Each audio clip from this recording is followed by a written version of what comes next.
এই মুহূর্তে সবথেকে বড় ব্রেকিং নিউজ, ভাঙড়ের তৃণমূল নেতা কাইজার আহমেদকে খুনের চেষ্টা।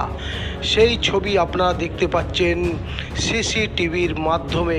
তৃণমূল নেতা কাইজার আহমেদ অভিযোগ করেন কিছু দুষ্কৃতী বিরোধী নেতা এবং তার দল বিরোধী কিছু নেতা তাদের নাম নিয়ে বলেন তারা তাকে খুনের চেষ্টা করে এবং অকথ্য গালাগালি করে তার বাড়ির সামনে। কিন্তু তিনি দীর্ঘদিন ধরে পুলিশ প্রশাসনের কাছে যাচ্ছে তার নিরাপত্তার জন্যে, কিন্তু এখনও পর্যন্ত তিনি নিরাপত্তা কোনোভাবে পাচ্ছেন না।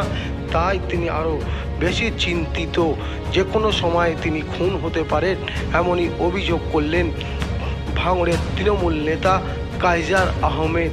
তিনি বলেন দুষ্কৃতীরা যেভাবে তার বাড়ির সামনে অকথ্য গালাগালি করেন এবং তাণ্ডব চালায় তাতে তিনি মর্মাহত। এই মুহূর্তে সেই ছবি আপনারা দেখতে পাচ্ছেন সিসিটিভির মাধ্যমে। আপনারা দেখলেন যে সিসিটিভির মাধ্যমে আপনারা দেখতে পাচ্ছেন এক মহিলা এবং তার সঙ্গে আর একটি পুরুষ এবং বাচ্চা দৌড়ে যাচ্ছে, পরে একটি মৌলবীও সেও পালিয়ে যাচ্ছে প্রাণ ভয়ে। সেই ছবি আপনারা দেখছেন, দুষ্কৃতীরা কেমনইভাবে যাচ্ছেন এবং চেঁচামেচি করছেন, সেই ছবি আপনারা দেখতে পাচ্ছেন। এ বিষয়ে ভাঙড়ের তৃণমূল নেতা কাইজার আহমেদ কি বলছে শুনে নেব সরাসরি তার মুখ থেকে।